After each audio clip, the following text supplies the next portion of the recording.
গাইবান্ধার সাদুল্লাপুর উপজেলার ইদলপুর ইউনিয়নে গোপন ব্যালটের মাধ্যমে অনুষ্ঠিত হয়েছে বিএনপির দ্বিবার্ষিক কাউন্সিল।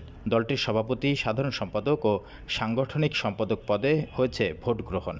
শুক্রবার বিকেলে উপজেলার মহিরপুর বাজার ডিগ্রি কলেজ কক্ষে ভোট গ্রহণ অনুষ্ঠিত হয়। এতে চশমা প্রতীকে সভাপতি পদে আবু সাইদ মোহাম্মদ শাহরুল হুদা 242 ভোট, ঘোড়া প্রতীকে সাধারণ সম্পাদক পদে আসাদুজ্জামান সরকার 298 ভোট ও মোরগ প্রতীকে সাংগঠনিক সম্পাদক পদে আব্দুল মতিন 256 ভোট পেয়ে নির্বাচিত হন।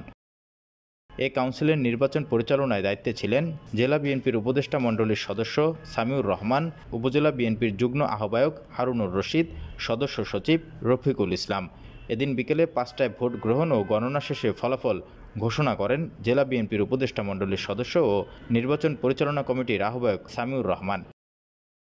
গাইবান্ধা জেলা বিএনপির সভাপতি অধ্যাপক ডাক্তার মইনুল হাসান সাদিক বলেন, এ কাউন্সিল ব্যাপক উৎসব মুখর ও শান্তিপূর্ণ পরিবেশে অনুষ্ঠিত হয়েছে।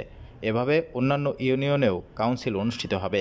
সেখানে যারা দীর্ঘদিন ধরে রাজপথে সংগ্রাম ও মামলা হামলার শিকার হয়েছেন তাদের নির্বাচিত করতে হবে।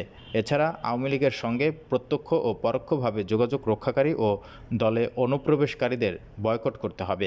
যারা দীর্ঘদিন আন্দোলন সংগ্রাম রাজপথে অবস্থান করেছেন বিএনপির পক্ষে, জেল জুলুম অত্যাচারিত হয়েছেন, মামলা হামলার শিকার হয়েছেন, তাদের নেতৃত্ব নির্বাচিত করতে হবে।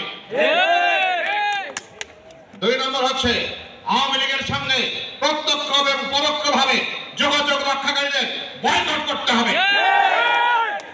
অনুষ্ঠিত কাউন্সিলে উপস্থিত ছিলেন গাইবান্ধা জেলা বিএনপির সভাপতি অধ্যাপক ডাক্তার মইনুল হাসান সাদিক, উপজেলা বিএনপির আহ্বায়ক শামসুল হাসান শামসুল, সদস্য সচিব আব্দুস সালাম মিয়া, সাংগঠনিক সম্পাদক আনোয়ারুল ইসলাম সহ বিভিন্ন ইউনিয়ন বিএনপি ও অঙ্গ সংগঠনের নেতাকর্মীরা।